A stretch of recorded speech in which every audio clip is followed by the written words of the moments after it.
Hello दोस्तों, let's crack it में आपका स्वागत है। और डाउन टू अर्थ मैगज़ीन 16 से लेकर के 31 मई 2022 की आप लोगों के सामने है। दोस्तों, मैगज़ीन बहुत ख़ास है। मतलब इसमें ज़्यादा करंट की चीज़ें तो कवर नहीं की गई हैं, लेकिन इस मैगज़ीन के अंदर पूरी जो बात की गई है वो बात की गई है बायोडाइवर्सिटी की। बायोडाइवर्सिटी से रिलेटेड दो चीज़ें इस आर्टिकल में बहुत खास दी गई हैं। एक तो इन्होंने CBD जो कन्वेंशन ऑन बायोलॉजिकल डाइवर्सिटी है उसके ऊपर बात की है। तीन चीज़ें हैं बेसिकली, ठीक है। एक दूसरा, इन्होंने जो नया बिल पास किया गया है बायोडाइवर्सिटी अमेंडमेंट बिल, उसके ऊपर यहाँ पर बात की है। और तीसरी जो इन्होंने यहाँ पर जो मैगज़ीन है इसके अंदर में बात की है वो है आपकी स्टॉकहोम +50 के बारे में। तो ये तीनों चीज़ें क्या हैं इसको हम यहाँ पर डिटेल में देखेंगे, क्योंकि मैगज़ीन के अंदर डिटेल में कवर की गई हैं। अब मैगज़ीन में तो बहुत डिटेल में कवर कर दी, हम थोड़ा सा, ठीक है, गहराई कम रखेंगे अपनी। तो ये इनको बेसिकली मार्केट में हुए 30 साल हो गए हैं, ठीक है। तो 30th एनिवर्सरी ये इन्होंने यहाँ पर सेलिब्रेट कर रहे हैं। तो इस उपलक्ष्य में पूरी मैगजीन सिर्फ बायोडाइवर्सिटी के ऊपर ही थी, कोई अदर इशूज़ कवर नहीं किए गए थे। इसकी PDF आपको नीचे मिल जाएगी टेलीग्राम चैनल पर, वहाँ लिंक है, जाओगे तो आराम से मिल जाएगा, ठीक है। तो चलिए देखते हैं। ये कुछ छोटी खबरें शुरू में जो हर बार आती हैं, ये जाननी ज़रूरी है। लिखा हुआ है more virus spill overs likely in future. तो ये तो कॉमन बात है कि फ्यूचर में और ज़्यादा वायरसेस देखने के लिए मिलेंगे, बिल्कुल देखने के लिए मिलेंगे। क्यों? क्योंकि चाइना के अंदर दुनिया का पहला ह्यूमन इन्फेक्शन H3N8 इन्फ्लुएंजा, जो कि बर्ड फ्लू यहाँ पर कोज करता है, वो देखने के लिए मिला। वायरस जो है वो 4 साल के बच्चे में देखने के लिए मिला। और लास्ट ईयर चाइना के अंदर ही फर्स्ट ह्यूमन केस देखने के लिए मिला था rare bird flu strain H10N3 का। तो चाइना जो है बड़ा खतरनाक हो रहा है इस टाइम, ठीक है। अलग अलग वायरसेस निकल करके आ रहे हैं और यहाँ पर फोकस बढ़ता चला जा रहा है किसके ऊपर? जूनोसिस, जो वायरसेस होते हैं, जूनोटिक वायरसेस जो एनिमल से ह्यूमन में ट्रांसमिशन होते हैं, उनके केसेस भी यहाँ पर बढ़ने वाले हैं। स्पेशली कोविड-19 के बाद से अगर हम देखें तो जैसे जैसे मंकी पॉक्स वायरस यहाँ पर चल ही रहा है, ठीक है, उसके भी केसेस यहाँ पर बढ़ रहे हैं। तो ये सब चीज़ें चलती रहेंगी और अब तो सिर्फ एक ही प्रोटेक्शन है, मास्क वगैरह का यहाँ पर यूज़ करते रहो, लगातार करो, चाहे बीमारी हो या ना हो। तो ये आपको दिखाई देगा। और जूनोटिक डिजीज़ को कर्ब करने के लिए भी काफ़ी काम यहाँ पर किया जा रहा है। अब मीट ट्रेड है, वाइल्ड लाइफ वगैरह है, उसके ऊपर रेस्ट्रिक्शंस भी यहाँ पर लगाई जा रही हैं। बट फिर भी ये चीज़ें फैलेंगी तो हैं, क्योंकि इतनी बड़ी पॉपुलेशन को आप कंट्रोल नहीं कर सकते। ये चीज़ें आपकी DC वगैरह में सब रिसर्च वगैरह चल रही थी, उन्होंने इस चीज़ को बताया। वैसे हमें पता है पहले से ही, और बहुत सारी स्पीसीज़ हैं जिनके ऊपर स्टडी की गई और वहाँ से ये चीज़ें पता लगा। इन्होंने कहा बैट्स जो साउथ एशिया में नेटिव हैं वो क्लाइमेट चेंज की वजह से आपकी शिफ्ट हो रही हैं, वो अपना रास्ता बदल रही हैं। और स्पेशली जो है वो आपको देखने के लिए मिलेगा रीजन्स और ज़्यादा बैट्स के संपर्क में आने के चांसेस बढ़ जाते हैं। देखो, क्लाइमेट चेंज होगा तो पोलर जो एरियाज़ हैं वो भी यहाँ पर गर्म होने लगेंगे, और पोल से जो है वो इक्वेटर शिफ्ट देखने के लिए मिलने लगेगा स्पीसीज़ का। तो ऐसी जो स्पीसीज़ हैं वो पोलर के बहुत जो इक्वेटर है उसके बहुत ज़्यादा करीब आती चली जाएंगी। और जो ऐसी स्पीसीज़ हैं जो जिन्हें इक्वेटर से पोलर की तरफ जाना चाहिए वो तो वहाँ पर ही रहेंगी, क्योंकि वहाँ पर भी टेम्परेचर सेम सा ही होने वाला है। तो ये चीज़ें काफ़ी दिक्कत यहाँ पर कर देती हैं। इसके अलावा जो रोडेंट रिलेटेड डिजीज़ है वो भी यहाँ पर बढ़ने के चांसेस दिख जाते हैं। उसके बाद लिखा हुआ है blue carbon offset takes roots. तो ब्लू कार्बन जो है वो UPSC क्वेश्चन पूछ चुका है, व्हाट इज़ ब्लू कार्बन, ठीक है। तो अभी समझ में आ जाएगा, ठीक है, अलग से बताने की जरूरत नहीं। बहुत इजी क्वेश्चन था, एकदम लुल लेवल का क्वेश्चन यहाँ पर पूछा गया था UPSC के द्वारा। कंट्रीज जो हैं वो स्ट्रगल कर रही हैं कि नेट जीरो इमिशन किसी तरीके से हासिल हो जाए 2050 तक। देखो दोस्तों, एक भी कंट्री, जो भी कंट्री कह रही है ना, ठीक है, मुझे नहीं लगता किसी भी के भी बस की यहाँ पर है कि नेट जीरो हासिल कर पाएँ। भाई, हम कलयुग में इस समय जी रहे हैं। ब्लू कार्बन मार्केट यहाँ पर इनका महत्व बढ़ रहा है। क्या होते हैं अभी डिस्कस करते हैं। ब्लू कार्बन क्या होती है? Blue carbon is the carbon sequestered and stored by coastal ecosystem, जैसा कि मैनग्रोव है या फिर टाइडल मार्सेज हैं। तो कोस्टल इकोसिस्टम है प्लस ओशियन इकोसिस्टम है, उन दोनों के द्वारा जो कार्बन यहाँ पर एब्जॉर्ब की जाती है that is called blue carbon. IUCN कह रहा है कि ये जो ब्लू कार्बन है ये ज़्यादा होती है फॉरेस्ट कार्बन से। मतलब जो कार्बन फॉरेस्ट एब्जॉर्ब करते हैं उससे कई गुना ज़्यादा कार्बन जो ब्लू इकोसिस्टम है या कोस्टल इकोसिस्टम है वो यहाँ पर करते हैं, और ये बात बिल्कुल सही भी है। इसीलिए इनका जो पोटेंशियल यहाँ पर बढ़ रहा है as a carbon credit. Carbon credit approach ये कहती है हम उगाएंगे, खरीद आप लो। मतलब हम यहाँ पर पेड़ लगा करके देंगे आपको और आप उसको खरीद लो और अपने जो कार्बन जो क्रेडिट हैं वो हासिल कर लो, और हासिल करने के बाद नेट ज़ीरो यहाँ पर हो जाओगे, ठीक है। ये बड़ी फिलोसफी के रूप में है, ठीक है। कार्बन ट्रेड के अंदर में सारी पॉलिसीज आती हैं, वो अपने आप में 3-4 घंटे का लेक्चर यहाँ पर बन जाता है, ओके। बट कार्बन क्रेडिट जो है उसके रूप में इसको यूज़ किया जा सकता है। मतलब अगर आप खुद कार्बन का सिक्वेस्ट्रेशन नहीं कर सकते तो कम से कम दूसरे का किया हुआ खरीद लो और उसको उसके बदले पैसे यहाँ पर दे दो। कार्बन क्रेडिट इस तरीके से वर्क करता है। तो कंपनीज जो हैं वो अपने इमिशन को ऑफसेट करने के लिए कि हमने तो कोई इमिशन किया ही नहीं, इस तरीके की जो पॉलिसीज़ हैं वो ऑथोराइज्ड पॉलिसी हैं, इलीगल नहीं है, ठीक है, अलाउ है सब चीज़। ओके, तो ये जो कार्बन क्रेडिट है या फिर कार्बन ट्रेडिंग है ये अलाउ है। तो ये काम यहाँ पर अब जो है वो जो आपके ब्लू कार्बन है उसके साथ भी किया जा सकता है। अभी फॉरेस्ट इकोसिस्टम के साथ ही इस काम को किया जाता था, लेकिन अब जो कोस्टल इकोसिस्टम यहाँ पर एब्जॉर्ब करेंगे उनके साथ भी इस काम को किया जा सकता है। तो कार्बन क्रेडिट खरीदे जा सकते हैं कि देखो हमने वहाँ पर ये चीज़ लगाई है। ऐसा नहीं है कि एक बंदे, मैंने मान लो कि एक पूरा यहाँ पर आपका बगीचा लगा दिया, ठीक है, मैंने बहुत सारे पेड़ लगा दिए, कि कोई कंपनी होगी जिसने बहुत ज़्यादा इमिशन करे होंगे तो उसको जो है मैं अपने लगाए हुए पेड़ के द्वारा जितना कार्बन मेरे पेड़ों ने सोखा वो कार्बन बेच दूंगा और बदले में पैसे ले लूँगा। कंपनी दिखा देगी कि हमने कोई इमिशन नहीं किया। इस तरीके से ये चीज़ें यहाँ पर वर्क करती हैं। पेड़ उसके नहीं हो जाएंगे, वो जो कार्बन पेड़ों ने सिक्वेस्ट किया जो सोखा वो उसके हो जाएंगे, ठीक है। तो ये चीज़ें आपको देखने के लिए मिल जाएंगी और लगभग 30 से ज़्यादा कंट्रीज़ हैं like Seychelles, Indonesia, Kenya, UK, ये सब भी इसी चीज़ पर फोकस कर रहे हैं कि किसी तरीके से जो इमिशन है वो रिड्यूस हो। और उसमें बहामास ने भी जैसे भूमिका निभाई है। इन्होंने एक प्लान अनाउंस किया, इन्होंने कंपनीज़ को इन्वाइट किया कि अपने अगर जो कार्बन इमिशन है उनको ऑफसेट करना चाहते हो तो ब्लू कार्बन क्रेडिट्स आप खरीद सकते हो, ठीक है। ये मैंने बता दिया किस तरीके से काम करता है। उसके बाद इंडोनेशिया ने पाम ऑयल का एक्सपोर्ट जो है वो कर दिया बैन और पूरी दुनिया की यहाँ पर लगा दी। इंडोनेशिया ने यहाँ पर मतलब सबसे बड़ा प्रोडक्शन हाउस है आपका इंडोनेशिया के अंदर पाम ऑयल का, और इसने सप्लाई को यहाँ पर बंद कर दिया। दुनिया का जो बिगेस्ट प्रोड्यूसर है पाम ऑयल का उसने एक्सपोर्ट्स को बंद कर दिया कमोडिटी के, और नेशनल शॉर्टेज की वजह से इसने ये फैसला जो है वो यहाँ पर लिया। जैसे हमने लिया कि व्हीट को हम एक्सपोर्ट नहीं करेंगे, नेशनल शॉर्टेज यहाँ पर आ गई है इस वजह से, तो इस वजह से हमने व्हीट के एक्सपोर्ट को रोका था। ऐसा ही काम इंडोनेशिया ने भी यहाँ पर किया है, कोई बड़ी बात नहीं, ठीक है, चलती रहती हैं चीज़ें। असर क्या होगा? असर वही होता है ग्लोबल प्राइस ग्लोबल जो प्राइस हैं वो बढ़ जाते हैं उस कमोडिटी के, जैसे व्हीट के प्राइसेस पूरे मार्केट में यहाँ पर बढ़ गए। ऐसे ही आपके जो fast moving consumer goods market हैं, फूड, शॉप, चॉकलेट, ये सब भी यहाँ पर जो पाम ऑयल पर डिपेंडेंट हैं वो सब में भी बढ़ोतरी देखने के लिए मिलेगी, उनके भी प्राइसेस यहाँ पर बढ़े हुए देखने के लिए मिलेंगे। ऐसा ही पिछले साल अभी 2022 के शुरू में यूक्रेन रशिया वॉर के कारण यूक्रेन से सनफ्लावर ऑयल आना बंद हो गया, तो इंडिया में जो है वो एडिबल ऑयल का क्राइसिस देखने के लिए मिल रहा है। बाहर से एडिबल ऑयल आता है हमारा सारा का सारा, और सारा का सारा जो एडिबल ऑयल है आना बंद भी हो गया। सनफ्लावर ऑयल यूक्रेन से आता था और ये पाम ऑयल आपका इंडोनेशिया से आता था, दोनों ने बैन लगा दिए। अब हम कहाँ जाएं? तो हमने पॉलिसी चलाई हुई है, लेकिन उनको जो है वो लाभ, अभी पॉलिसी के आउटकम आने में समय लगता है, एकदम से ऐसे नहीं कि पॉलिसी लॉन्च करी और फ़ायदे मिल जाएंगे, धीरे धीरे हम जो है वो इस चीज़ को लेकर के आएंगे। बाकी अगर हम बात करें मेजर पाम ऑयल के इंपोर्टर्स हैं south Africa, south Korea, Malaysia, Pakistan, और ये सब भी फूड इन्फ्लेशन के शिकार यहाँ पर हो गए हैं। इंडिया भाई वर्ल्ड का लार्जेस्ट इंपोर्टर है एडिबल ऑयल्स का, और 56% जो रिक्वायरमेंट है वो हमारी दूसरी कंट्रीज़ ही पूरे कर रहे हैं। और अगर ये इंडोनेशिया और यूक्रेन दोनों ने हाथ खड़े कर लिए तो हम जाएंगे कहाँ? तो ये चीज़ मिलेगी कि स्टॉक वगैरह आप सही से यहाँ पर रखो।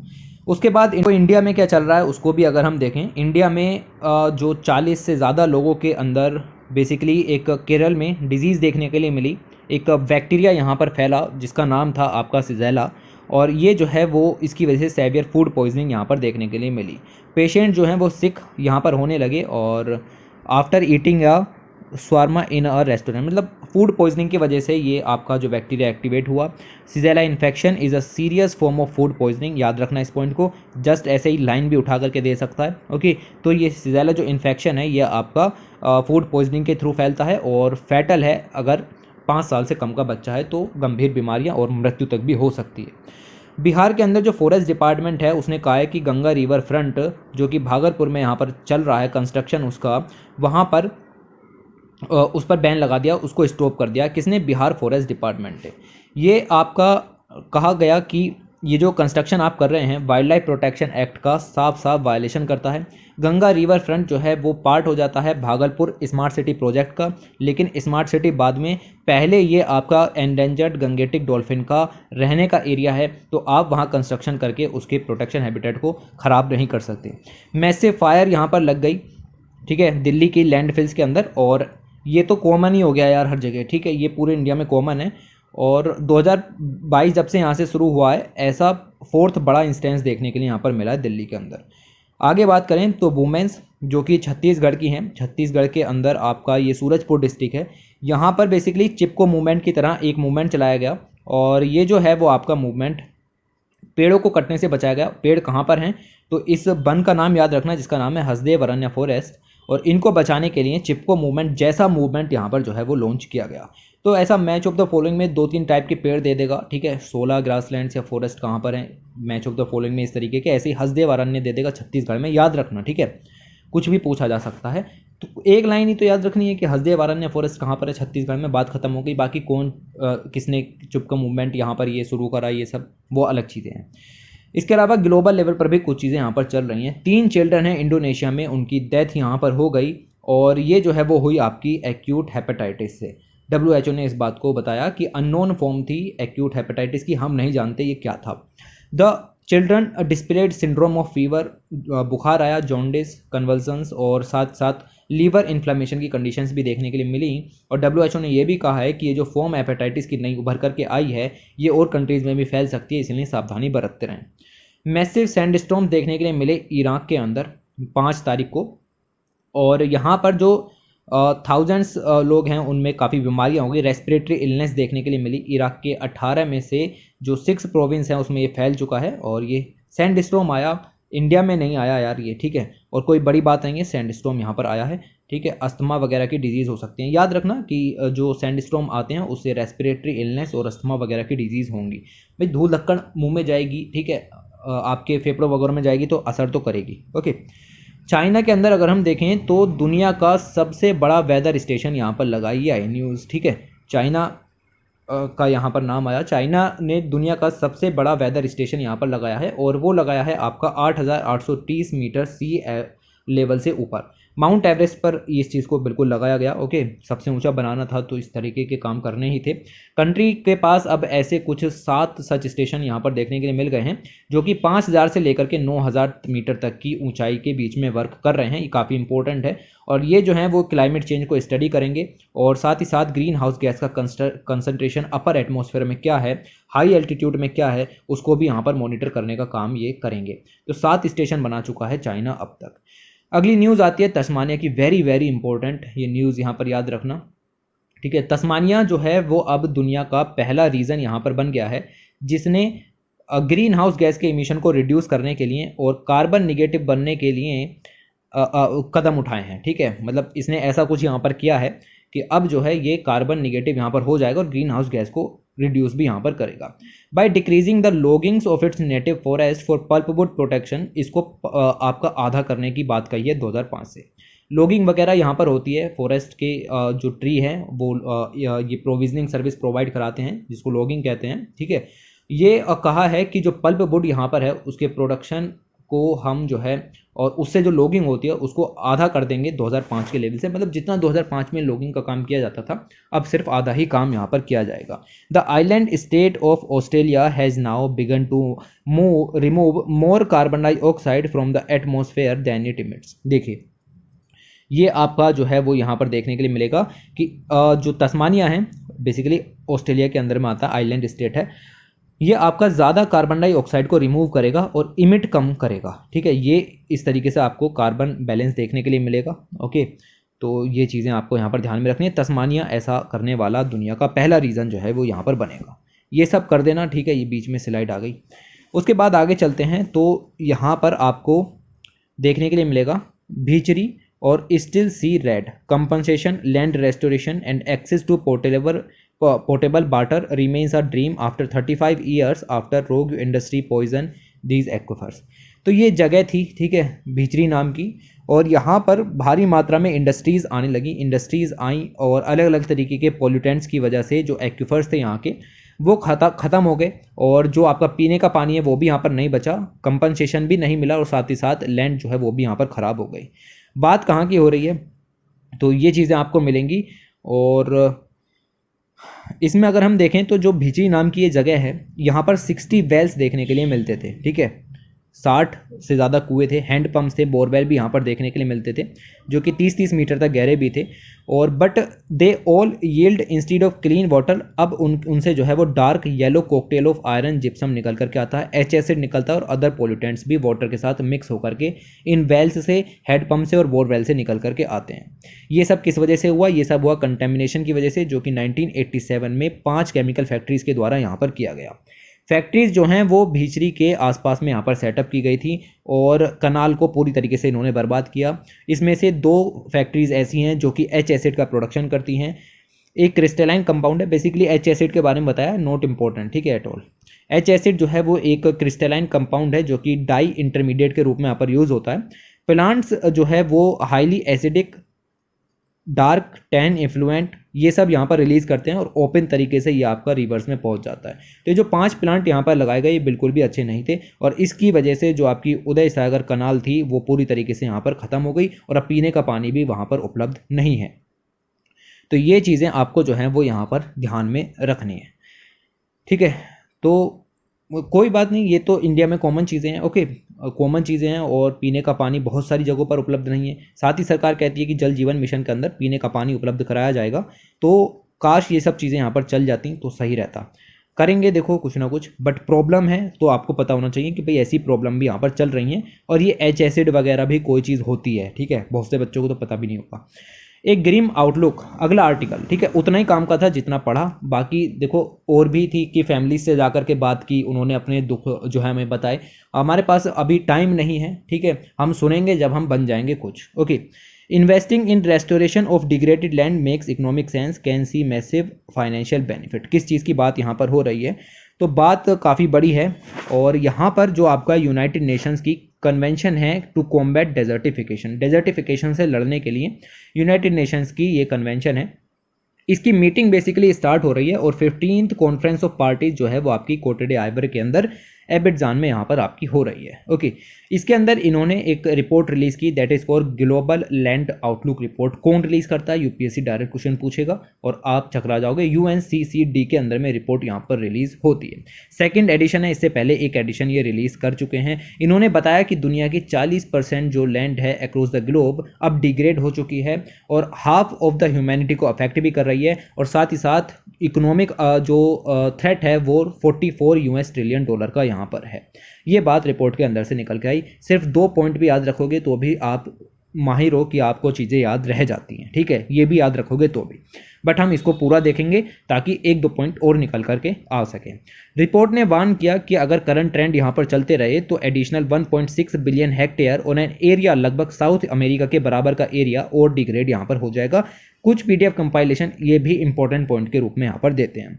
इन्होंने कहा कि इन सब की वजह से सेवियर क्लाइमेट इंड्यूस्ड डिस्टर्बेंसेस आएंगे, फूड सप्लाई पूरी तरीके से डिसरप्ट हो जाएगी, माइग्रेशंस बढ़ जाएंगे, स्पीसीज का एक्सटिंक्शन यहाँ पर बढ़ जाएगा, कार्बन इमिशंस बढ़ने शुरू हो जाएंगे, लैंड यूज चेंजेस की वजह से सोइल डिग्रेडेशन होगा और एग्रीकल्चर यील्ड बहुत ही कम यहाँ पर हो जाएंगी।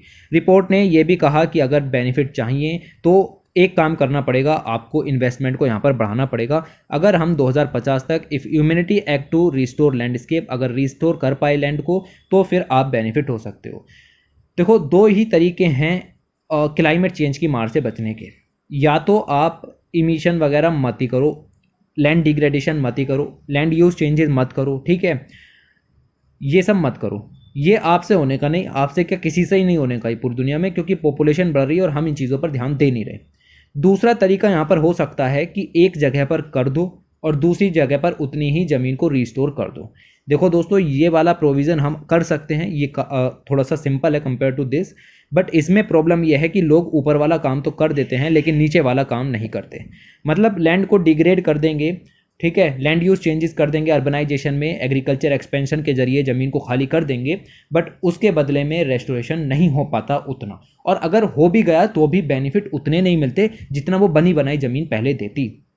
यही तो आपकी कंट्रोवर्सी है ना, natural tree generation versus plantation कि यही कंट्रोवर्सी यहाँ पर उभर के आती है कि नेचुरल फॉरेस्ट जिनको आपने ख़त्म कर दिया वो ज़्यादा बेनिफिट देते जहाँ आप अब लगा करके आ रहे हो दूसरे फॉरेस्ट, समझ रहे हो ना। तो ये चीज़ें हैं। साथ ही साथ इन्होंने यहाँ पर ये भी कहा कि आपको इकोनॉमी को जो कह सकते हैं कि रिटर्न्स जो आपको मिलेंगे वो भी बेहतर मिलेंगे और रिड्यूस कर पाओगे ग्रीन हाउस गैस को, लैंड डिग्रेडेशन, बायोडाइवर्सिटी लॉस को बचा पाओगे अगर ट्रिलियन एनुअली यहाँ पर 125 से लेकर के 140 ट्रिलियन डॉलर का होता रहा तो ये चीज़ें सामने उभर करके आती हैं। इसके अलावा यूनाइटेड नेशंस का सस्टेनेबल डेवलपमेंट गोल्स उसने लैंड डिग्रेडेशन न्यूट्रलिटी को एज अ टारगेट भी डिक्लेयर किया है और 115 जो कंट्रीज़ हैं वो इसके ऊपर फोकस भी कर रही हैं कि 2030 तक 1 बिलियन हेक्टेयर रिस्टोर किया जा सके लैंड को। याद रखना, लैंड डिग्रेडेशन न्यूट्रलिटी यही होती है कि जितनी आपकी यहाँ पर लैंड डिग्रेड हुई उतनी ही आप उसको रीजनरेट यहाँ पर कर दो, तो ऑफसेट यहाँ पर जो है वो आपके क्लियर हो जाएंगे, न्यूट्रलिटी आपको हासिल हो जाएगी, प्लस माइनस कट जाएगी चीज़ें। तो ये हम कर सकते हैं। लैंड डिग्रेडेशन न्यूट्रलिटी का प्रोविज़न काफ़ी इंपॉर्टेंट है, मेंस में लिखो तो इस चीज़ को ज़रूर से यूज़ कर सकते हो। रिपोर्ट ने यह भी बताया कि हर साल 300 बिलियन डॉलर यहाँ पर चाहिएंगे। इंडिया ने भी इसके अंदर यहाँ पर कहा है कि हम भी करीब 26 मिलियन हेक्टेयर लैंड को रिस्टोर करने की कोशिश जो है वो यहाँ पर करेंगे।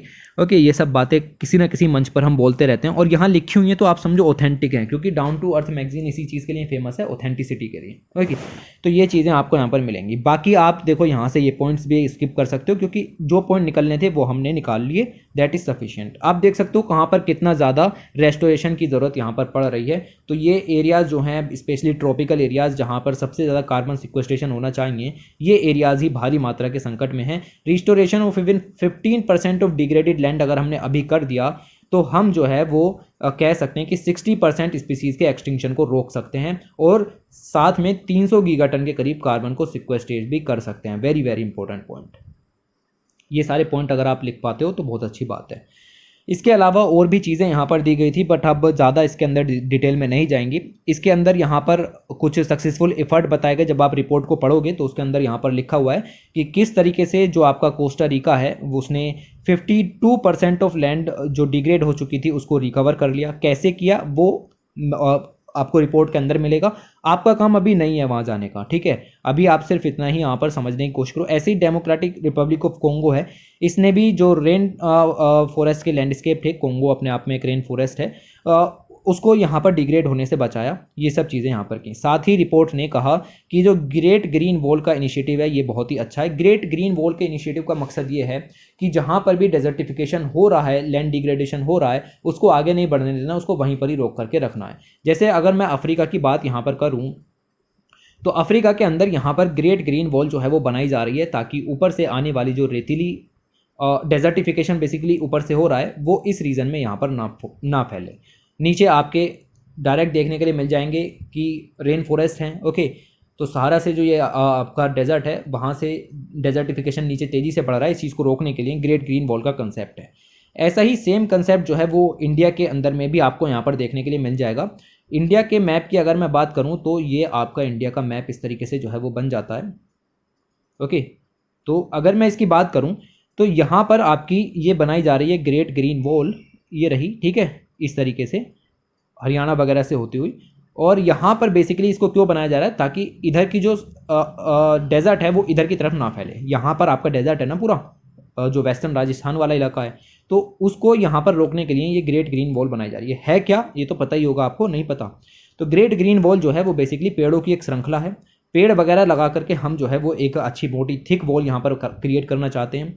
कुछ स्पेस रह जाएगा लेकिन उससे फ़र्क नहीं पड़ता, जो ट्री हैं वो इस डेजर्टिफिकेशन को बढ़ने से आगे रोकेंगे।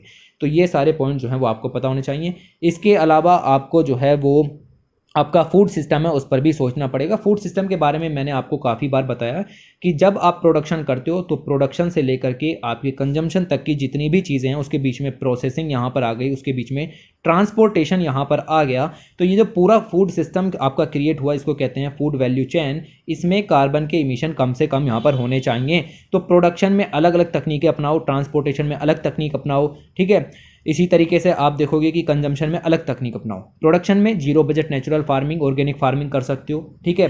और इसके अलावा ट्रांसपोर्टेशन में आप जो है वो इलेक्ट्रिक व्हीकल वगैरह का यूज़ कर सकते हो या ऐसे जो बेसिकली बात हुई है ना पीएम गति शक्ति के अंदर मल्टी मॉडल हब बनाएंगे वगैरह वगैरह करेंगे, तो ये सब इसी चीज़ के लिए ही एक तरीके से वर्क करेगा। ओके, इकोनॉमिक ग्रोथ तो हासिल होगी, बट आप समझो कि एक ट्रक अगर जल्दी पहुंच जाता है तो ज़्यादा बेहतर यहाँ पर रहेगा।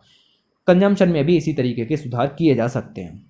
दोस्तों अब चलते हैं मेन आर्टिकल पर। बाकी स्लाइड अब ज़्यादा कुछ बचा नहीं है, अब जो डिस्कस किया गया था वो बायोडाइवर्सिटी है। बाकी की जो पूरी मैगजीन है उसके अंदर लगभग 40 टू 45 पेज जो हैं वो आपके बायोडाइवर्सिटी के बारे में ही दिए गए थे। तो बायोडाइवर्सिटी के बारे में जितना काम का है हम उतना यहाँ पर देखते हैं।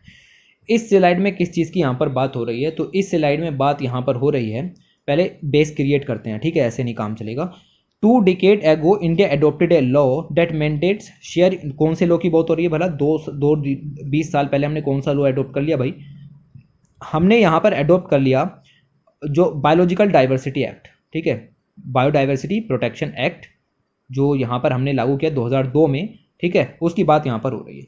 इस एक्ट के अंदर में साफ साफ लिखा हुआ है कि अगर आप लोकल कम्युनिटी के अंदर में आने वाली बायोडाइवर्सिटी का यूटिलाइज करके कमर्शियल प्रोडक्शन करते हो तो उससे आपको जितना फ़ायदा हो रहा है उसके सर्टेन बेनिफिट्स आपको कम्युनिटीज़ को देने पड़ेंगे। पूरी मैगजीन इसी चीज़ की, इसी एक लाइन के चारों तरफ यहाँ पर घूम रही है कि आपको लोकल कम्युनिटीज़ में से अगर आपने किसी भी तरीके की बायोडाइवर्सिटी का यूज़ किया है और उसको कमर्शियल यूटिलाइजेशन के लिए इस्तेमाल किया है तो वहाँ से जो प्रॉफिट होंगे, बेनिफिट होंगे, उसमें उस कम्युनिटी का भी शेयर यहाँ पर होगा। तो ये बात यहाँ पर उभर के आई। अभी हम इसके बारे में पूरी मैगजीन डिटेल से देखेंगे। अब इसके लिए एक एग्जाम्पल भी दिया गया था। 4 बड़े सांप यहाँ पर होते हैं, बिग 4 जिनको कहते हैं। एक आपका रुसेल्स वाइपर, कोबरा, कॉमन क्रेट और सो स्केल्ड वाइपर। ये हंटिंग और इनका पोजेशन दोनों ही बैन है वाइल्ड लाइफ प्रोटेक्शन एक्ट 1972 के अंदर। आप ना तो इनको रख सकते हो ना ही इनका शिकार यहाँ पर कर सकते हो। तो यहाँ पर एक बेसिकली शख्स थे, उनका नाम याद रखने की जरूरत नहीं, उन्होंने जो है वो स्पेशल परमिशन ली इन सांप को रखने की, ठीक है, मिनिस्ट्री से स्पेशल परमिशन ली। और क्योंकि इनसे वैनम निकलता है, ठीक है, वैनम अलग अलग तरीके की इंडस्ट्रीज़ के लिए काफ़ी ज़रूरी है। और वो जो वैनम है वो एक वैल्यूएबल बायोलॉजिकल रिसोर्सेज के रूप में उभर करके आता है। आप देख सकते हो कि कितना 1 ग्राम यहाँ पर कितने रुपए का यहाँ पर बिकता है।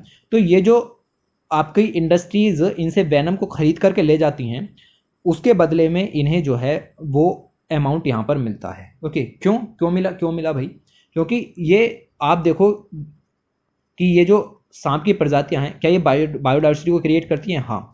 तो आपने इसका मतलब बायोलॉजिकल रिसोर्सेज को यहाँ पर यूटिलाइज किया है। तो बायोलॉजिकल रिसोर्सेज को जो यूटिलाइज आपने यहाँ पर किया है इसके बदले आपको कम्युनिटीज़ को पैसे देने यहाँ पर पड़ेंगे, और वही काम यहाँ पर हुआ है। ये जो शख्स हैं ट्राइबल्स, आप इनको यहाँ पर समझ सकते हो, ठीक है, इन्होंने इस काम को यहाँ पर किया। तो ये एक तरीके से आपको एग्जाम्पल मिल गया, ठीक है, ज़्यादा घुसने की ज़रूरत नहीं है। बिग 4 के अंदर क्या आते हैं, कभी अगर दिमाग घूम गया यूपीएससी का तो पूछ लेगा, ठीक है, कि निम्नलिखित में से कौन जो है वो बिग 4 के रूप में यहाँ पर आते हैं। चारों के नाम दे करके या फिर एक एक्स्ट्रा दे दे, कुछ पूछ सकता है, ठीक है, मिल जाते हैं चांसेस ऐसे। उसके अलावा ऐसा ही कंसेप्ट जो है, ये जो कंसेप्ट यहाँ पर उभर के आया, ऐसा क्या, यही कंसेप्ट सबसे पहले आपका UN convention on biological diversity से उभर के आया, जो कि रियो अर्थ समिट ब्राज़ील के अंदर 1992 में हुई। वहाँ से ये चीज़ें जो है वो उभर के आनी शुरू हुई। ये कंसेप्ट उभरा ही वहाँ से, और ये ओनली इंटरनेशनल इंस्ट्रूमेंट था जिसने बायोलॉजिकल डाइवर्सिटी को समझने की कोशिश की, उससे रिलेटेड इशूज़ को सॉर्ट करने की कोशिश की। इसके ऑब्जेक्टिव थे कि बायोलॉजिकल रिसोर्सेज लाइक फ्लोरा है, फोना है या जर्म प्लाज्म है, उन सभी को प्रिजर्व किया जाए, ट्रेडिशनल नॉलेज को बचाया जाए, और साथ ही साथ जो आपकी सस्टेनेबिलिटी है उसको भी मेंटेन रखा जाए, और उसके अलावा fair and equitable sharing of benefits भी यहाँ पर की जानी चाहिए, जो भी आपकी बायोडाइवर्सिटी के यूटिलाइजेशन से यहाँ पर निकल करके आएगी। इंडिया जो है उसके पास दुनिया की 7 से 8% रिकॉर्डेड स्पीसीज़ यहाँ पर हैं, और ये पता चलता है कि अगर हम CBD के प्रोटोकॉल्स से कंप्लाई नहीं करेंगे तो हम ये स्पीसीज़ को खो सकते हैं। तो CBD के प्रोटोकॉल से कंप्लाई करना हमारा मकसद है। इंडिया ने रेटिफाई किया हुआ है क्या CBD को? हाँ, 2 साल के बाद बनते ही हमने इसको रेटिफाई कर लिया था। देख सकते हो यहाँ पर लिखा हुआ भी है, इंडिया रेटिफाई CBD इन फरवरी 1994, और 2002 में हमने एक्ट भी तैयार किया, बायोलॉजिकल डाइवर्सिटी एक्ट। और ये एक्ट जो है वो आपको देखने के लिए मिलेगा, इसके प्रोविजंस जो हैं वो काफ़ी अच्छे हैं। एक डिसेंट्रलाइज सिस्टम यहाँ पर सेटअप किया है इसने, उसमें आपका 3 टायर सिक्योरिटी सिस्टम था बेसिकली। नेशनल लेवल पर नेशनल बायोडाइवर्सिटी अथॉरिटी सेटअप की 2003 में, और ये जो है वो आपकी एडवाइस प्रोवाइड करेगी यूनियन को, स्टेट गवर्नमेंट को, कि किस तरीके से बायोडाइवर्सिटी का कंजर्वेशन किया जा सकता है। सस्टेनेबल यूज़ किया जा सकता है और साथ ही साथ उससे जो बेनिफिट यहाँ पर अराइज हो रहे हैं उसकी शेयरिंग एमंग द कम्युनिटीज़ और जो ट्रेडर्स हैं जिन्होंने इसका यूज़ किया उसके बीच में की जा सकती है। अथॉरिटी इस चीज़ को भी रेगुलेट करती है कि access of biological resources by international agencies कितनी मिलनी चाहिए कितनी नहीं मिलनी चाहिए या कौन कौन से प्रोविजंस इंटरनेशनल लेवल पर चल रहे हैं। Biodiversity boards at the state यहाँ पर दूसरी अथॉरिटी उभर करके आते हैं और ये इंश्योर करते हैं कि बायोलॉजिकल रिसोर्सेज का जो कंजर्वेशन है वो आपका नेशनल एंटिटीज़ के रेगुलेशन में ही यहाँ पर हो। In addition under the biological diversity act biodiversity management committees भी यहाँ पर बनाई गई हैं जो कि पंचायत लेवल पर यहाँ पर हैं। ये विलेज कमेटी हैं और ये इस बात को इंश्योर करती हैं कि इनके पर्टिकुलर एरिया के अंदर जो बायोडाइवर्सिटी है उसको मैप किया जाए और एक पीपल्स बायोडाइवर्सिटी रजिस्टर तैयार किया जाए। Very very important. निम्नलिखित में से किसका काम है पीपल्स बायोडाइवर्सिटी रजिस्टर को मेंटेन करने का? तो ये काम है आपका बायोडाइवर्सिटी मैनेजमेंट कमिटीज़ का जो कि पंचायत लेवल पर काम करती हैं। तो the national and state biodiversity board दोनों के दोनों को are required to consult and get approval from this village level community for the use of biological resources and knowledge. बात को समझ रहे हो? स्टेट की हो चाहे नेशन की हो आके पहले इनसे सलाह लेनी है पंचायत लेवल से। ऐसा क्यों किया गया? क्योंकि ग्राम पंचायत को ही आपके जो फॉरेस्ट ड्वेलर्स हैं उनके राइट भी यहाँ पर दिए गए हैं, जो स्पेशल कम्युनिटीज़ हैं उसके राइट भी इनको यहाँ पर दिए गए हैं। तो ये जो आपकी विलेज पंचायत हैं ये एज अ ग्राउंड लेवल पर वर्क करती हैं। इनको अगर इनकी परमिशन नहीं ली गई तो हो सकता है कि भारी नुकसान बायोडाइवर्सिटी में देखने के लिए मिले और रजिस्टर भी यही लोग मेंटेन कर रहे हैं, तो एडवाइस तो यहाँ पर बनती है। तो ये 3 काम आप यहाँ पर ध्यान में रखना बायोडाइवर्सिटी मैनेजमेंट कमेटी के। बेसिकली जो बायोडाइवर्सिटी मैनेजमेंट कमिटीज़ हैं कहने को तो ये सबसे नीचे के स्तर पर हैं लेकिन बहुत ज़्यादा पावरफुल हैं। तीनों प्रोविज़न याद रखना कि जो ये आपकी पीपल्स बायोडाइवर्सिटी रजिस्टर को मेंटेन करेंगी लोकल पीपल के साथ कंसल्टेशन करके, क्योंकि लोकल पीपल्स को ज़्यादा पता होता है हमारे आसपास क्या चीज़ें हैं क्या चीज़ नहीं है, देखते ही बता देंगे ये कौन सा सांप है, ठीक है। उसके अलावा जो आपका स्टेट बायोडाइवर्सिटी बोर्ड है या नेशनल बायोडाइवर्सिटी अथॉरिटी है वो एडवाइस भी लेंगे इनसे, और उसके अलावा मेंटेन करते हैं data about the local vaidyas and medicinal practitioners. तो बायोलॉजिकल रिसोर्सेज में कभी कभी हर्बल मेडिसिन देखने के लिए मिलती हैं तो वो भी बायोलॉजिकल रिसोर्सेज ही हैं, उनके बारे में भी डाटा आपको इनके पास में मिल जाएगा। लोकल वैद्य होते हैं कई सारे, उनको पता होता है कि ये जड़ी बूटी आप यूज़ कर लो, मेडिसिन खाने की ज़रूरत नहीं है, काम हो जाएगा। तो वो सब जो डाटा है वो ट्रेडिशनल नॉलेज है हमारी, उसको इस तरीके से प्रिजर्व आपको यहाँ पर करना है। उसके अलावा लिखा हुआ है sharing of benefits paper trail. देखो दोस्तों 2010 में नागोया प्रोटोकॉल यहाँ पर आए। बेसिकली ये जो है वो आपके CBD के अंदर में ही मीटिंग्स चल रही थी, वहाँ से निकल करके नागोया प्रोटोकॉल्स उभर करके आए। ये सप्लीमेंट्री एग्रीमेंट उभर करके आया और यहाँ पर जो इंडिया है इसने इसको रेटिफाई किया। नागोया प्रोटोकॉल को साइन किया हुआ है हमने, हाँ जी किया हुआ है हमने। ये जो है वो आपका हमने इसको रेटिफाई किया और इसके बाद हमने इशू किया access to biological resources and associated knowledge and benefit sharing regulations, इसको कहते हैं ABS रेगुलेशन। पूछा जा सकता है कि ABS रेगुलेशंस किसके अंदर में वर्क करती हैं? नागोया प्रोटोकॉल के अंदर में इंडिया ने अडोप्ट की हैं और उसके अंदर में भी यहाँ पर वर्क करती हैं। As per the regulations simple सी बात यह है कि जो भी यूज़ कर रहा है बायोलॉजिकल रिसोर्सेज का या एसोसिएटेड नॉलेज का, उसको अपने प्रॉफिट का कुछ परसेंटेज हिस्सा उन कम्युनिटीज़ को भी देना है जहाँ से आपने रिसोर्सेज उठाए हैं या उनकी नॉलेज को इस्तेमाल किया है। तो ये प्रोविज़न कहाँ से है? तो ये प्रोविज़न आपका नागोया प्रोटोकॉल से उभर करके आता है। नागोया प्रोटोकॉल के अंदर से 1-2 पॉइंट्स और निकल करके आते हैं जो आपसे पूछे जा सकते हैं। वो हैं आपके कि ऑब्जेक्टिव जो है नागोया प्रोटोकॉल के वो लीगली बाइंडिंग है और इंटरनेशनल फ्रेमवर्क हैं। साथ ही साथ याद रखना कि एक्सेस एंड बेनिफिट शेयरिंग का प्रोविज़न इसके अंदर में यहाँ पर है। रीजनल लेवल हो, नेशनल या लोकल, कैसा भी लेवल हो, ये प्रोविज़न आपको यहाँ पर फॉलो करने हैं। एक्सेस एंड बेनिफिट शेयरिंग का प्रोविज़न किसके अंदर में है? नागोया प्रोटोकॉल के अंदर में है। इसके अलावा आपको अगर कम्युनिटी के रिसोर्सेज को यूज़ कर रहे हो तो उनके प्रायर इन्फॉर्मेशन कंसेंट भी यहाँ पर लेनी है, PIC भी लेनी है। इसको याद आप ना रखो तो ज़्यादा बेहतर है क्योंकि एक दिक्कत हो जाएगी। प्रायर इन्फॉर्म्ड कंसेंट जो है वो आपको यहाँ पर लेना है कम्युनिटी से, मतलब पहले पूछ लेना है कि भाई ये सब करें या ना करें, तो वो अपना सब चेक करेंगे क्या दिक्कत तो नहीं है, कितना दोगे हमको वगैरह वगैरह चीज़ें, ठीक है। तो यहाँ पर क्या है कि ये जो प्रायोरिटी इन्फॉर्म्ड कंसेंट है, ये UPSC क्वेश्चन पूछ चुका है कि प्रायोरिटी इन्फॉर्मेशन कंसेंट जो है वो आपका किस के अंदर में वर्क करता है। तो ये आपका रोटरडैम कन्वेंशन आपको याद रखनी है। रोटरडैम कन्वेंशन के अंदर में इसको लॉन्च किया जाता है, ठीक है। यहाँ पर इसका इतना महत्व नहीं है PIC का, आपको जस्ट परमिशन लेनी है, लेकिन रोटरडैम कन्वेंशन के अंदर में ज़्यादा ज़रूरी चीज़ें यहाँ पर हो जाती हैं। रोटरडैम कन्वेंशन बेसिकली साइन जो की गई थी वो आपकी जो हजार्डस वेस्ट मूवमेंट है उसके ऊपर साइन की गई थी। अगर आप किसी कंट्री के आसपास से गुजर रहे हैं और आपने रेडियो एक्टिव वेस्ट वगैरह या हजार्डस वेस्ट लेकर के घूम रहे हो शिप के अंदर, तो आपको आगाह करना है, आपको पहले परमिशन लेनी है, क्या हम आपके इलाके से गुजर सकते हैं। कंट्री ने मना कर दिया तो आप गुजर नहीं सकते, आपके ऊपर कार्रवाई की जाएगी। तो ये प्रायर इन्फॉर्म जो है वो आपको किसी कंट्री को करना है अगर आप हजार्डस वेस्ट लेकर के जा रहे हो। ये आप याद रखो कि ये कंसेंट जो है वो आपका रोटरडैम कन्वेंशन के अंदर में है। वैसे आपको परमिशन जो है वो आपकी कम्युनिटी से बायोलॉजिकल रिसोर्सेज को यूज़ करने के लिए भी यहाँ पर लेनी है, और दोनों के बीच में म्यूचुअली एग्रीड टर्म्स भी यहाँ पर सेटल हो जानी चाहिए। तो समझ चुके हैं ना कि ABS रिक्वायरमेंट किसके अंदर में, नागोया प्रोटोकॉल के अंदर में यहाँ पर वर्क करती है। दोस्तों ये सब आपका शेयर बेनिफिट हो गए कि इस तरीके से रिसोर्सेज का यूज़ करके बेनिफिट के शेयर किए जाएंगे। दोस्तों अब बात करते हैं बायोडाइवर्सिटी अमेंडमेंट जो बिल यहाँ पर पास किया गया। ठीक है, पास नहीं हुआ है अभी, बेसिकली इसके ऊपर पब्लिक के ओपिनियन जानने के लिए ओपन किया गया है, तो इसको हम यहाँ पर देखते हैं। दिसंबर 2021 में इसको टेबल किया गया था और उसके बाद अमेंडमेंट के अंदर कुछ चेंजेस जो हैं वो यहाँ पर किए जा रहे हैं। अब अमेंडमेंट आया तो चेंजेस तो होंगे ही। बायोलॉजिकल डाइवर्सिटी अमेंडमेंट बिल इसका पूरा नाम है। ठीक है, ये रहा। पहले चेंजेस को समझते हैं कि इसके अंदर होगा क्या, फिर एक दो बड़े चेंजेस हैं उनको अगर आप गौर से देखोगे तो भी चलेगा, नहीं भी देखोगे तो भी चलेगा, बट इतना तो यहाँ पर कम से कम समझने की कोशिश आपको करनी है। अमेंडमेंट्स के अंदर आपको ये देखने के लिए मिलेगा कि जो वाइल्ड मेडिसिनल प्लांट हैं जिनका यूज़ किया जा सकता था फॉर द आयुष पर्पज़, उन पर थोड़ा सा जो बर्डन है उसको रिड्यूस यहाँ पर किया जाएगा और उनकी जो कल्टीवेशन है उसको भी यहाँ पर बढ़ाया जाएगा। फैसिलिटेट किया जाएगा environment and collaborative research and investment, क्योंकि इनके बारे में हमारे पास रिसर्च बहुत ही कम है। ठीक है, क्योंकि रिसर्च बढ़ेगी तो सिंपल सी बात है ये जो मेडिसिनल प्लांट हैं हो सकता है कि किसी ना किसी तरीके से कोई ना कोई रोग में हेल्प कर ही देंगे।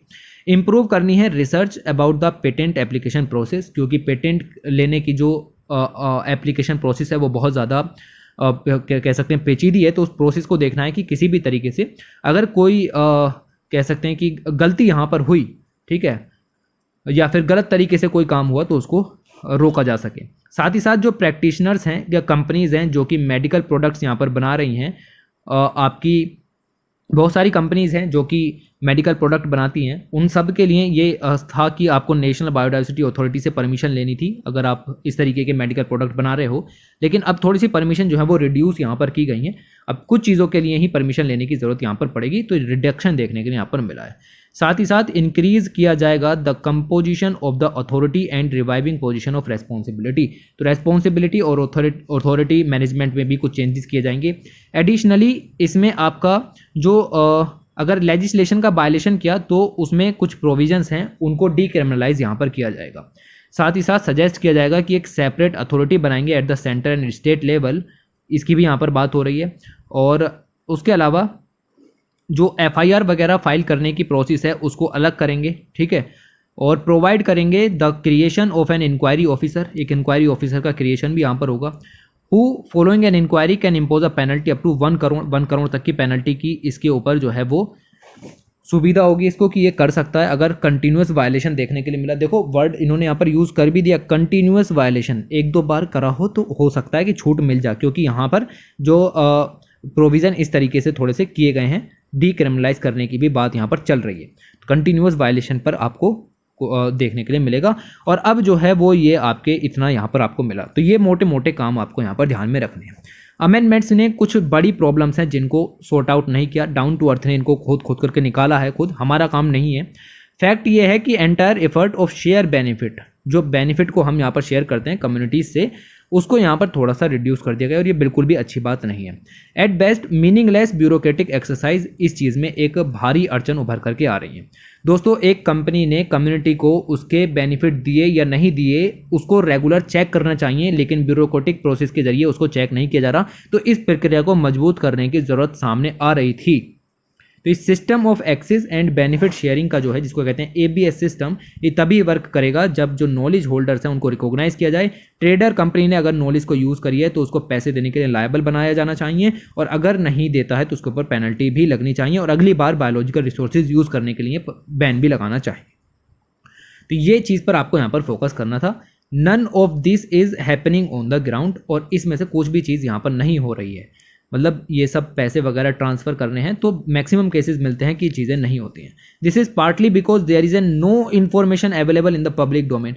लोगों को तो पता भी नहीं ऐसी कोई चीज़ यहाँ पर होती है ABS नाम की। अब आप लोगों को पता चल गया तो आप स्मार्ट यहाँ पर हो गए, औरों को नहीं पता, ठीक है। तो ये चीज़ें यहाँ पर आपकी समझ में आनी चाहिए कि ये ट्रांसफ़र होते हैं नहीं होते हैं, पब्लिक को पता भी नहीं है, लेकिन इस चीज़ को आपको पता चलेगा कि जो डॉक्यूमेंट यहाँ पर नया लाया गया है वो इस चीज़ पर थोड़ा सा साइलेंट नज़र यहाँ पर आता है। इसके अलावा कुछ और प्रोविज़न है कि the issue that has raised a red flag in the provision is that कि who can access the biological resources. दोस्तों, बायोलॉजिकल डाइवर्सिटी एक्ट 2002 का सेक्शन नंबर 3 कहता था कि एक पर्सन जो इंडिया का सिटीजन नहीं है या इंडिया में नहीं रहता है, या फिर एक कॉरपोरेट बॉडी जो कि इंडिया में रजिस्टर नहीं है, या फिर एनी नॉन इंडियन पार्टिसिपेट, मतलब ऐसी कोई भी कंपनी जिसमें मैक्सिमम जो शेयर होल्डर्स हैं वो आपके फॉरेन एंटिटीज़ हैं, वो बायोलॉजिकल रिसोर्सेज को एक्सेस नहीं कर सकते without approval from the national biodiversity authority. Point याद रखना, ठीक है। ड्राफ्ट अमेंडमेंट में क्या कर दिया, ड्राफ्ट अमेंडमेंट में कहा गया कि इसको चेंज करते हैं थोड़ा सा, और अब जो है वो हमने यहाँ पर लिख दिया है सिर्फ और सिर्फ फॉरेन कंट्रोल्ड कंपनी। इसको हमने पूरा हटा दिया, ये सब जो यहाँ पर लिखा हुआ था ये सब हटा करके कर दिया foreign controlled company, which means एक फॉरेन कंपनी जो कंपनीज एक्ट 2013 में रजिस्टर होगी under the control of foreigner. तो एक्टिविस्ट का ये कहना है कि बायोडाइवर्सिटी एक्ट का जो ये पर्पस था, इंटेंट था, उसको ये वाला जो सेक्शन आप यहाँ पर कर रहे हो ये डिफीट कर रहा है, क्योंकि इसमें बहुत सारी कंपनियां जो हैं वो बाहर चली जाएंगी इसके एम्बिट से। पहले इतने सारे रेगुलेशंस यहाँ पर थे, लेकिन अब सिर्फ फॉरेन कंट्रोल्ड कंपनी ही एक रेगुलेशन रह गया, तो इससे बायोलॉजिकल रिसोर्सेज का यूज़ यहाँ पर बढ़ जाएगा, जो कि एक अच्छी बात नहीं है। उसके अलावा और भी इशू यहाँ पर निकल करके आए, जैसे छोड़ दो, ठीक है, जैसे छोड़ दो, ये आप यहाँ पर इग्नोर मार दो, कोई काम का नहीं, एग्जाम्पल्स वगैरह दिए गए हैं। हाँ, ये वाला इशू थोड़ा सा आपको समझ में ना आना चाहिए। Other issue of concern is that the inclusion of the term codified traditional knowledge. दोस्तों, ये वर्ड यहाँ पर यूज़ कर दिया फिर से, और ये जो है वो ओरिजिनल लॉ में ये वर्ड यहाँ पर नहीं था, और अमेंडमेंट के अंदर में ये वर्ड यहाँ पर दिया गया है। Section 4 pertaining to the access of biological diversity would be substituted so that the results of research obtained and access of India। कहने का मतलब यहाँ पर ये है कि रिसर्च बढ़ानी है। अभी तो देखा यहाँ पर प्रोविज़न में साफ साफ लिखा हुआ है कि रिसर्च यहाँ पर बढ़ानी है। अब रिसर्च बढ़ानी है तो थोड़े रेगुलेशन कम करने पड़ेंगे, और वही काम यहाँ पर इन्होंने कर दिया, रेगुलेशन को कम करने का इन्होंने वर्ड यूज़ कर दिया कोडिफाइड ट्रेडिशनल नॉलेज। अब इसके अंदर में क्या है तो मोटा मोटा समझ लो, अभी ज़्यादा डिटेल में चीज़ें रिलीज़ नहीं हुई हैं।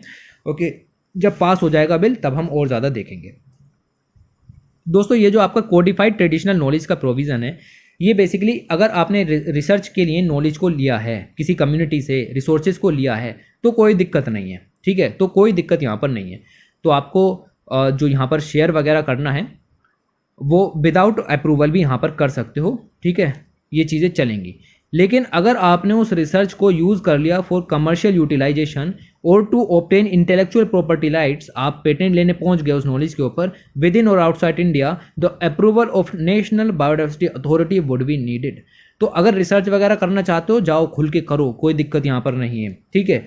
लेकिन अगर उसके ऊपर पेटेंट लेने की कोशिश की तो दिक्कत यहाँ पर हो जाएगी, ठीक है। तो ये चीज़ें निकल करके आएंगी, और छूट इसलिए दी गई है क्योंकि आयुष सिस्टम को बढ़ावा देना है, ट्रेडिशनल मेडिसिन सिस्टम के ऊपर रिसर्च वगैरह यहाँ पर बढ़ानी है। तो नागोया प्रोटोकॉल इस तरीके से आपका वर्क करता है, और इसी तरीके से आपका जो है वो नेशनल बायोडाइवर्सिटी एक्ट भी यहाँ पर वर्क करता है। और इन दोनों ने कभी भी कोडिफाइड जो ट्रेडिशनल मेडिसिन सिस्टम है उसके प्रोविजंस को नहीं अपनाया, लेकिन अब जो है वो चीज़ें देखने के लिए मिलेंगी इस तरीके से। तो कंट्रोवर्सी तो चलती रहती है, हमें भी अपना काम करना है, ये आयु सिस्टम वगैरह को अपनाना है।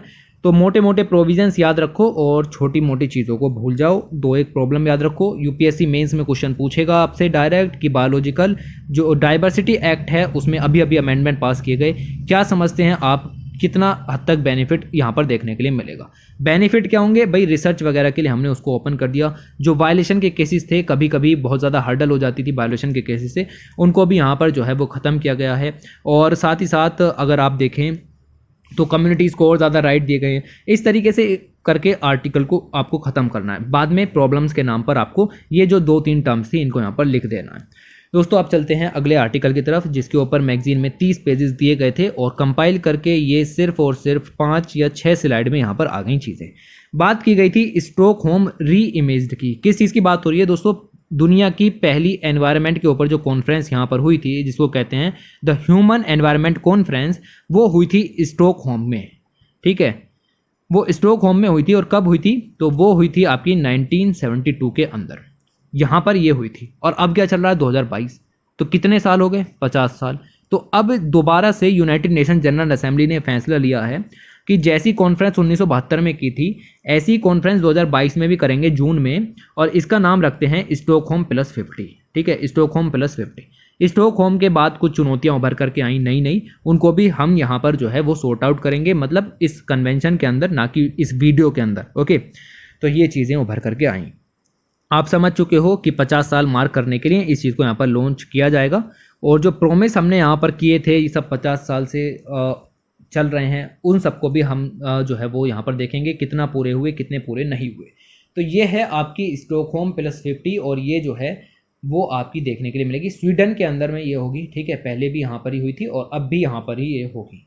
तो कुछ पॉइंट्स निकल करके आते हैं। पहले हम स्टॉकहोम सिंड्रोम या बेसिकली कन्वेंशन के बारे में जान लेते हैं। सिंड्रोम वर्ड यूज़ मत कीजिएगा। और इस कन्वेंशन के कॉन्फ्रेंस के बारे में अगर हम कुछ पॉइंट जानें तो 5 पेजों से सिर्फ ये पॉइंट्स निकल करके आते हैं, जो कि मैगजीन में 5 पेज थे उनसे ये पॉइंट निकल के आते हैं। इनको अगर आप अरेंज करोगे तो आपको ये एक थ्योरी यहाँ पर देखने के लिए मिल जाएगी। स्टॉकहोम कॉन्फ्रेंस की अगर मैं बात करूं तो ये ह्यूमन एनवायरनमेंट के ऊपर कॉन्फ्रेंस थी, और इससे पता चलता कि जब ये पहली बार कॉन्फ्रेंस हुई 5 से लेकर के 16 जून 1972 को, तब ग्लोबल कॉन्शियसनेस जगी सस्टेनेबिलिटी के ऊपर। ये कॉन्फ्रेंस ह्यूमन एनवायरनमेंट के नाम से यहाँ पर जानी जाती है। स्वीडन और स्टॉकहोम में इसको यहाँ पर किया गया था। इसके साथ जो वर्ड है वो साथ में आया, टुगेदर लोग साथ में आए, और इन्होंने बड़े बड़े जो इश्यूज़ हैं ग्रोथ एनवायरमेंटल मैनेजमेंट के, उनको पूरा करने की ठानी। इसके बाद जो ये कॉन्फ्रेंस है उसने कहा कि इंडस्ट्रियलाइजेशन जो है वो बहुत तेज़ी से बढ़ रहा है और हमें इसके हार्मफुल इम्पैक्ट को रोकने की ज़रूरत है, इसको कोप अप करने की या मिटिगेट करने की ज़रूरत है। यूनाइटेड नेशन एनवायरमेंटल प्रोग्राम नाम की एक बॉडी इसी कॉन्फ्रेंस के बाद में यहाँ पर बनाई गई थी। वन ऑफ द इशू जो इसके अंदर में उभर करके आया वो था आपका पॉवर्टी एलिविएशन का, जो कि जिसके ऊपर सबसे बड़ी जो बात की वो हमारी the then prime minister Indira Gandhi ji ने बात की। दोस्तों याद रखना, उस कॉन्फ्रेंस को ज्वाइन करने वाली एक मात्र प्राइम मिनिस्टर यहाँ पर थी, और किसी कंट्री से कोई प्राइम मिनिस्टर उठ के नहीं आए, सिर्फ इंडिया से प्राइम मिनिस्टर इंदिरा गांधी जी यहाँ पर गई थी। उन्होंने बहुत अच्छी स्पीच यहाँ पर दी about poverty alleviation and ecological management.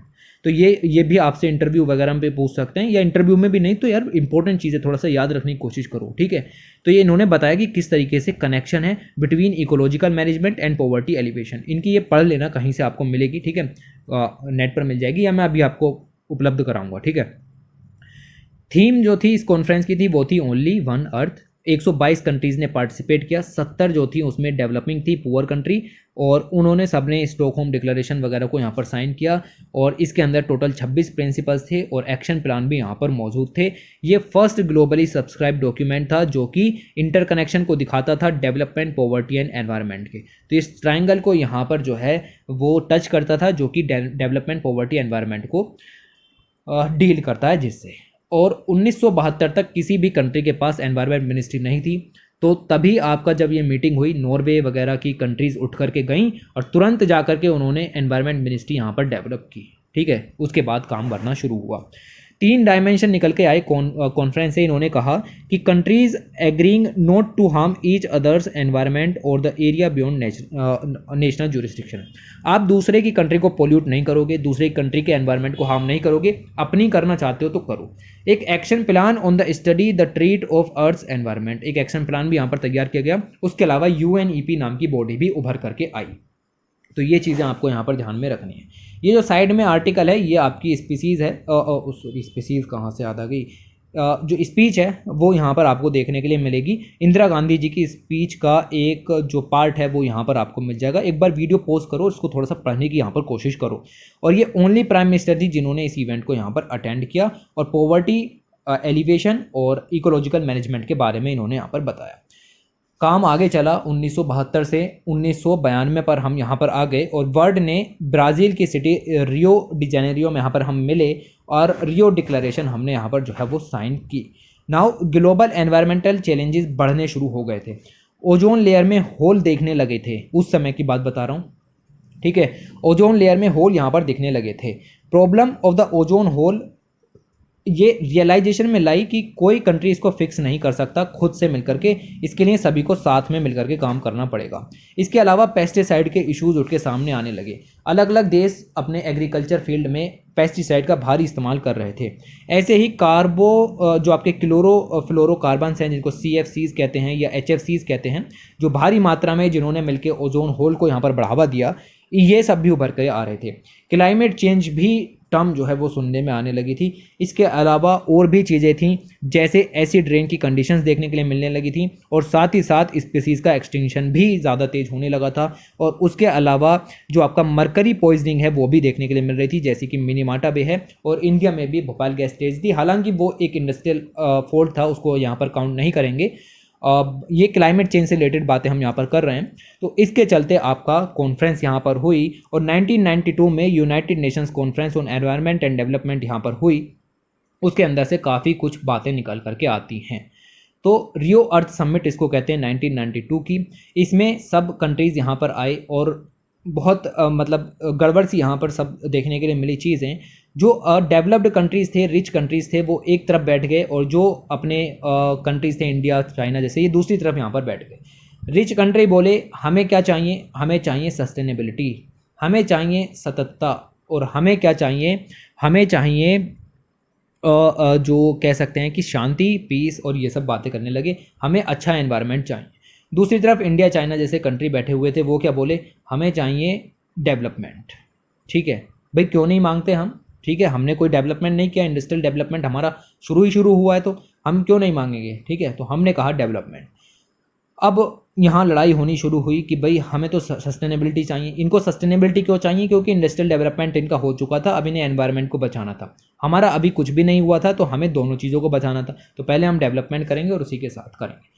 बात बन नहीं रही थी, तो हमारी जो डेवलपिंग कंट्रीज़ हैं लाइक इंडिया, हम लोग माने किसी तरीके से कि भाई चलो ठीक है, डेवलपमेंट करेंगे पर एक शर्त पर, ठीक है, मतलब डेवलपमेंट को तो होगा, वो किसी एक शर्त पर होगा कि आप हमें जो है सस्टेनेबल डेवलपमेंट करने के लिए तकनीक उपलब्ध कराएं।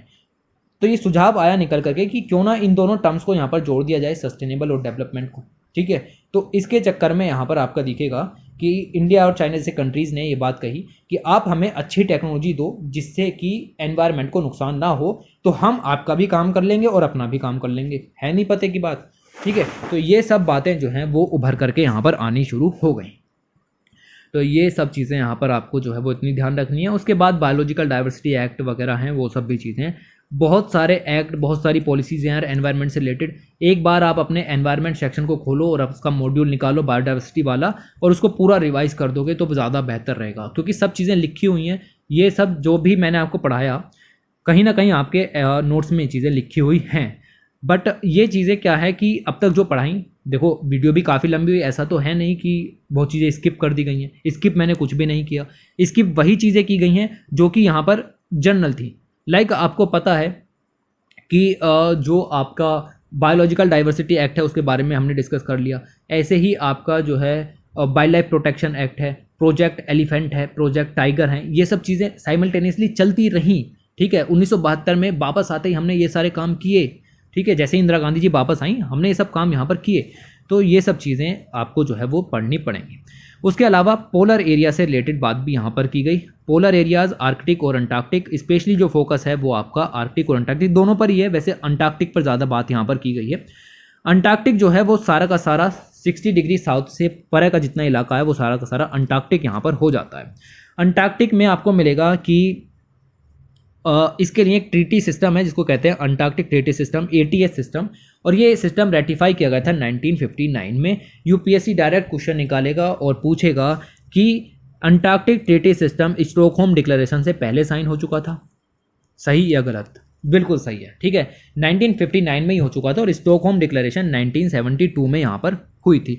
और ये जो आपकी 1 दिसंबर है, इसको अंटार्कटिका डे के रूप में भी यहाँ पर मनाते हैं। इस ट्रीटी का एम ये था कि पीसफुल एक्सप्लोरेशन कर पाएंगे कॉन्टिनेंट का, साइंस वगैरह, मिलिट्री एक्टिविटीज़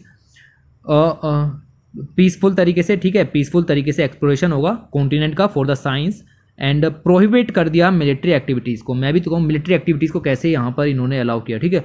मिलिट्री एक्टिविटीज़ को जो है वो इन्होंने यहाँ पर प्रोहिबिट कर दिया, अदर देन अगर आप रिसर्च के लिए ले जा रहे हो तो ठीक है। Free exchange of information and personals with the UN and other international agency भी यहाँ पर आपका किया गया। इसके अलावा प्रोहिबिट कर दिया गया न्यू टेरिटोरियल क्लेम को, और साथ ही साथ डिसअलाउ किया गया जो आपका न्यूक्लियर एक्सप्लोजन है या disposal of radioactive waste है। अंटार्कटिका में आप इस तरीके का कोई काम यहाँ पर नहीं करोगे। बहुत सारी कंट्रीज बेस बना बना करके इसी काम को कर रही थी। तो ये चीज़ें आपको यहाँ पर समझ में आएंगी। और ये क्या है बेसिकली न्यू टेरिटोरियल क्लेम, इसको भी हम यहाँ पर देखेंगे। 2002 तक आते आते एटीएस ट्रीटी को लगभग 53 कंट्रीज़ ने यहाँ पर साइन कर लिया। क्या इंडिया ने साइन किया? तो इंडिया ने इसको 1983 में ही यहाँ पर साइन कर लिया था। और इसके बाद थोड़ा सा अपोजिशन भी यहाँ पर देखने के लिए मिला, क्योंकि जो आपकी कंट्रीज़ थी वो इस चीज़ पर अड़ गई। देखो, सबसे पहले डेवलप्ड कंट्रीज़ अंटार्कटिका में पहुँची, उन्होंने वहाँ जाकर के जमा लिया कि ये ज़मीन हमारी, ये ज़मीन हमारी होगी, ये ज़मीन हमारी होगी, तो उन्होंने टेरिटोरियल क्लेम वहाँ पर ले लिया। तो जब ये सब काम शुरू हुए, जब ये ट्रीटी साइन हुई, उसमें कहा गया कि बस बहुत हो गया, अब इसके बाद किसी को कोई भी टेरिटोरियल क्लेम जो है वो नहीं दिया जाएगा अंटार्कटिका के ऊपर। तो ये सब निकल करके आया कि नो न्यू टेरिटोरियल क्लेम, इसका रूल यहाँ पर सेटअप कर दिया गया। थोड़ी बहुत लड़ाई इसके ऊपर हुई, but at the last no territorial claim आपको दिया जाएगा। इंडिया के जो साइंटिफिक एक्सपीडिशन है अंटार्कटिका के लिए वो 1981 में यहाँ पर शुरू हुए, और 2 स्टेशन हमने लगाए, मैत्री और यहाँ पर लगाया हमने भारती। दोनों स्टेशन हमने यहाँ पर लगाए, और इसके अलावा जो है वो अंटार्कटिक बिल भी यहाँ पर पास करने की बात चल रही है। इन सब के अलावा अगर हम बात करें अंटार्कटिका के से तुलना करें आर्कटिक की, तो इंडिया जो है वो आर्कटिक में थोड़ा सा कम एक्टिव है। वहाँ पर हमारा एक ही रिसर्च स्टेशन है, वो भी कम, छोटा सा, हिमाद्री नाम का, और नॉर्वे में यहाँ पर लगाया है। Since 2013 the country is also an observer to the Arctic Council. Country Arctic Council में ऑब्जर्वर भी है। आर्कटिक काउंसिल मतलब ऐसी कंट्रीज जो 60 डिग्री नॉर्थ से आगे की तरफ को रह रहे हैं, ठीक है। इसमें आपके 8 कंट्रीज यहाँ पर आ जाते हैं जो कि आर्कटिक को सराउंड कर रहे हैं, जिसमें आपके जो हैं वो हैं आपके Canada, Denmark, Finland, Iceland, Norway, Russia, Sweden और यूएस। याद रखने बहुत आसान है, आप याद रख पाओगे। इसमें हम ऑब्जर्वर हैं, फुल टाइम मेंबर हम नहीं हैं। ये जो निकल करके आई थी आर्कटिक काउंसिल, ये आपकी 1996 की ओटावा कन्वेंशन से आई थी। यूपीएससी सीधे पूछेगा कि ओटावा कन्वेंशन या फिर आर्कटिक काउंसिल निम्नलिखित में से किस कन्वेंशन के थ्रू निकल करके आई? ओटावा कन्वेंशन के थ्रू ये चीज़ जो है वो निकल करके आई। तो ये पॉइंट आप यहाँ पर याद रखिएगा। लेकिन अब जो है वर्तमान में यूक्रेन और रशिया वॉर के कारण ये चीज़ें धुंधली दिखाई दे रही हैं। दोस्तों, ये वाला पॉइंट यहाँ पर देखो, क्या सही लिखा हुआ है या गलत लिखा हुआ है, थोड़ा सा इसके ऊपर सोचो। The effect of global warming are more prominent in Arctic than Antarctic. ये डायरेक्ट अगर मान लो पॉइंट दे दिया यूपीएससी ने किसी भी पॉइंट क्वेश्चन के अंदर, ये रहा आपका question, select the correct statement, और ए यहाँ पर, बी यहाँ पर, सी, और कोड नीचे दे देगा 1 2 3 4 करके। पहली लाइन में मान लो दे दिया उसने कि ग्लोबल वार्मिंग का इफेक्ट जो है वो आपका आर्कटिक में ज़्यादा है अंटार्कटिका की तुलना में, तो क्या बात सही हो जाएगी? हाँ, बिल्कुल सही हो जाएगी। यूपीएससी दूसरा क्वेश्चन निकालेगा कि ये लाइन दे देगा, the effect of global warming are more prominent in Arctic that Antarctic, why, क्यों, रीज़न इसका यहाँ पर दो, ठीक है। तो रीज़न क्या दोगे? रीज़न यही है क्योंकि इंडस्ट्रियल एक्टिविटीज़ ग्लोबल नॉर्थ में ज़्यादा होती हैं। ये अगर आपकी पृथ्वी यहाँ पर है, कहाँ गई पृथ्वी, ठीक है, अगर ये आपकी पृथ्वी यहाँ पर है तो 0 डिग्री, और इधर आपके कॉन्टिनेंट बहुत ज़्यादा हैं, तो कॉन्टिनेलिटी इफेक्ट की वजह से ये वाला पॉइंट यहाँ पर सही हो जाता है। इधर कॉन्टिनेंट ज़्यादा हैं, इंडस्ट्रियल एक्टिविटीज़ इधर ज़्यादा होती हैं, तो वो हेडले साइकिल और ये फेरल साइकिल वगैरह के ज़रिए सारा का सारा जो पोल्यूशन है वो आपका इधर पहुँच जाता है पोलर एरिया में, और ग्लोबल वार्मिंग आर्कटिक में ज़्यादा यहाँ पर देखने के लिए मिलती है। तो आपसे पूछे क्यों होता है, तो क्योंकि कॉन्टिनेंट ज़्यादा है नॉर्थ साइड के अंदर। तो ये चीज़ें आपको देखने के लिए मिलेंगी। ये भाई आपकी पूरी मैगजीन मैंने यहाँ पर पढ़ा दी। एट द लास्ट ये क्वेश्चन भी इंपॉर्टेंट था, इतना याद रखोगे सफिशिएंट हो जाएगा। बाकी एक बार नोट जरूर फेर लेना, क्योंकि स्टॉकहोम +50 आएगी, उसको भी हम यहाँ पर देख लेंगे कि उसके अंदर क्या क्या बातें की गई हैं। डाउन टू अर्थ की जो यूपीएससी स्पेशल सीरीज चलाता हूँ ना, उसमें कवर कराऊंगा, ठीक है, उसको जरूर से देख लेना। तो ये चीज़ें आप लोगों की काम की हो जाती हैं। बाकी वीडियो को पॉज करते हैं, और काफ़ी लंबी वीडियो हो गई। Thanks for watching, take care.